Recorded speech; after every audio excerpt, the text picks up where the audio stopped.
stated my answer quite clearly. So remember this, we lost last year, I think it was more than that, but people don't like saying it because they always said 100,000, 115,000, numbers we've been hearing for years.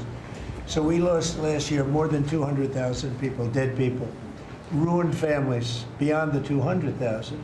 And those 200,000, that family will never be the same. But these people have killed over 200,000 people, actually killed over 200,000 people last year. And those numbers are down. Those numbers are down. They're way down. And they're down because we're doing these strikes, and we're going to start doing those strikes on land, too. The land is much easier. It's much easier. And we know the routes they take. We know everything about them. We know where they live. We know where the bad ones live.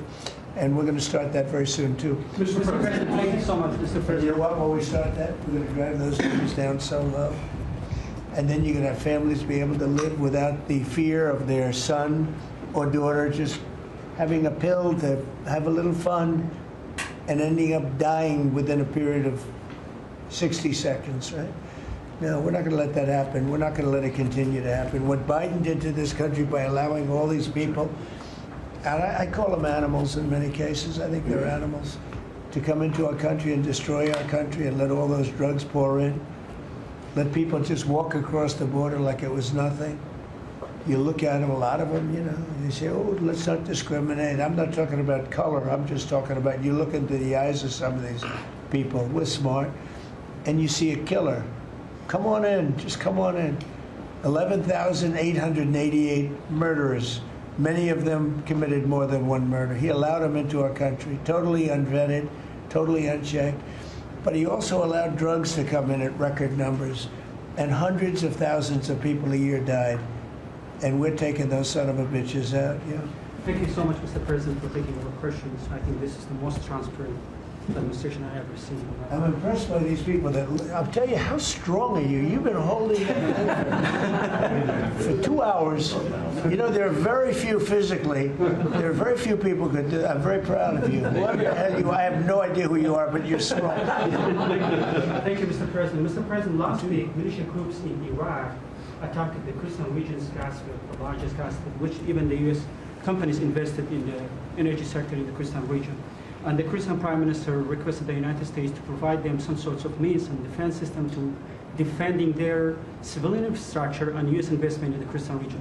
Are you willing to providing them the support?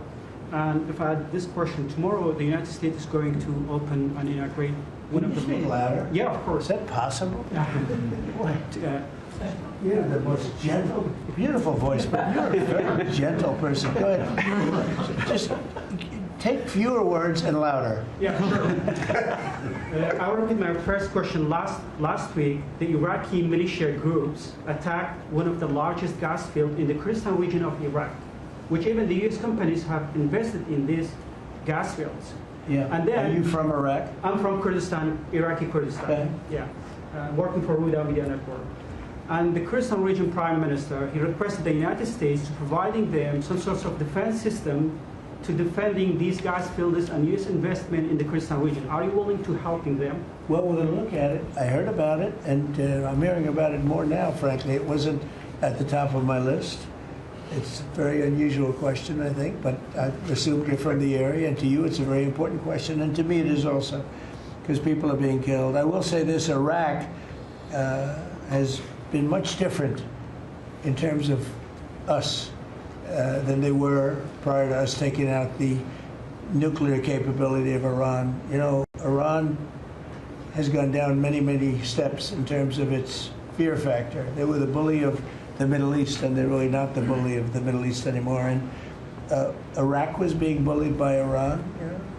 We had a president that thought it was brilliant to blow them up, and they blew them up, and all of a sudden, instead of having a power that was basically equal to Iran, they had Iran ruling the Middle East for a long period of time.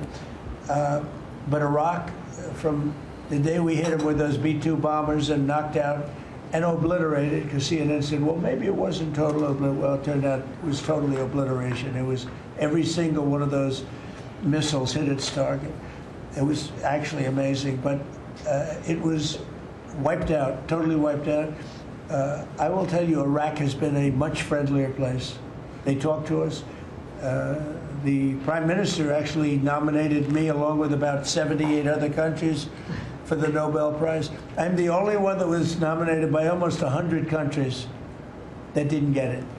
But that's okay. But I saved a lot of lives. I saved a lot of lives.